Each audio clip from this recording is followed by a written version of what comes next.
नबी करीम सल्लल्लाहु अलैहि वसल्लम की पैदाइश कोई मामूली वाकया नहीं था। ये तमाम मुसलमानों के लिए सबसे बड़ी नेमत और एहसान था। इस्लाम के मुताबिक जब अल्लाह के रसूल की विलादत हुई तो अल्लाह ताला ने मोजज़ाती वाकयात वाज़ह किए।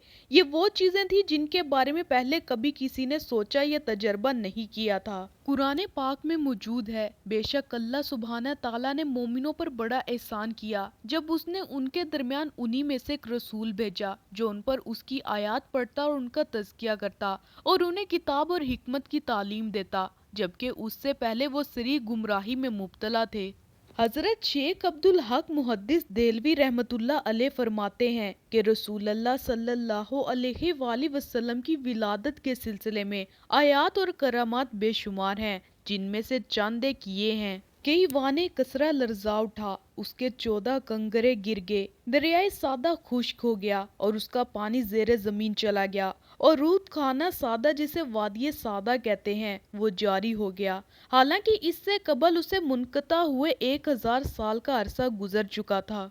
फारसियों का आतिश गदा बुझ गया जो 1000 साल से गर्म था। हजूर नबी करीम सल्लल्लाहु अलैहि वसल्लम जब पैदा हुए तो अल्लाह ताला ने आपको पाकीज़ा बदन और तेज बू कस्तूरी की तरह खुशबूदार चेहरा, नूरानी खूबसूरत आंखें, दोनों शानों के दरमियान मोहरे नबूवत दरख्शां पैदा फरमाया। रसूलुल्लाह की विलादत पर अल्लाह ताला ने आपकी वालदा माजदा पर एक रोशन बादल जाहिर फरमा दिया, जिसमें रोशनी के साथ साथ घोड़ों के हनहनाने, परिंदों के उड़ने और इंसानों की बोलियां थी। फिर ऐलान हुआ कि मोहम्मद को मशरिक और मगरिब समुंदर की भी सैर करवाओ ताकि तमाम कायनात को इनका नाम, हुलिया और उनकी सिफ्त मालूम हो जाए।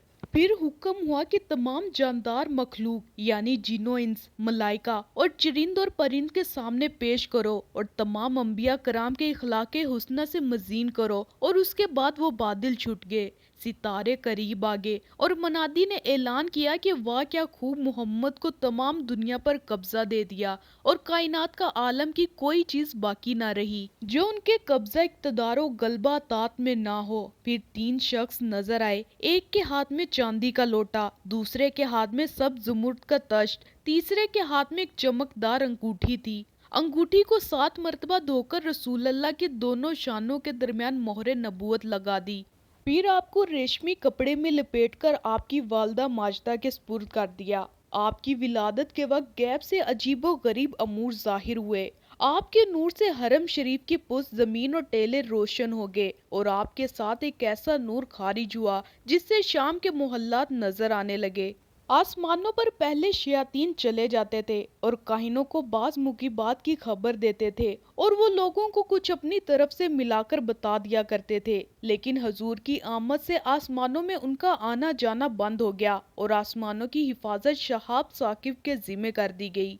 इस तरह वही और गैर वही में गलत मलत होने का अंदेशा जाता रहा। बहीर सादा जो हमदान वकम के दरमियान था वो बिल्कुल खुश्क हो गया और वादी सादा जो शाम और कोफा के दरमियान बिल्कुल खुश्क पड़ी थी वो लबालब बहने लगी। हजरत हसन बिन साबित रजी अल्लाह ताला अन्हा से रिवायत है कि मैं 7 या 8 साल की उम्र का एक होश वाला समझदार बच्चा था। मैंने सुना मदीना का एक यहूदी सुबह के वक्त अपने किले की छत पर खड़ा हुआ और पुकार कर कहने लगा, ए गरो यहूद देखो। उसके आसपास के सारे यहूदी जमा हो गए। मैं सुन रहा था। उन लोगों ने उससे कहा कि तेरी खराबी हो, क्यों शोर मचाता है।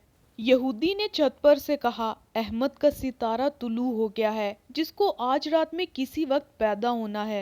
हजरत उस्मान बिन अबी अल आस रजी अल्लाह ताला अन्हा से रिवायत है कि मेरी वालदा ने बताया कि मैं उस रात हजरत आमना के पास थी जिस रात रसूलुल्लाह की विलादत हुई। मैं घर में हर तरफ रोशनी और नूर पाती और महसूस करती कि जैसे सितारे करीब से करीब तर होते रहे हैं, हत्ता कि मुझे गुमान हुआ क्या ये मेरे ऊपर गिर पड़ेंगे। जब रसूलुल्लाह की विलादत हुई तो एक नूर बरामद हुआ जिससे हर शय रोशन हो गई, यहाँ तक कि मैं नूर के सिवा कुछ ना देखती थी। बिला शुबा हजूर की वालदा माजदा ने विलादत रसूल के वक्त ऐसे नूर को देखा जिससे उन पर शाम के मोहल्लात रोशन हो गए।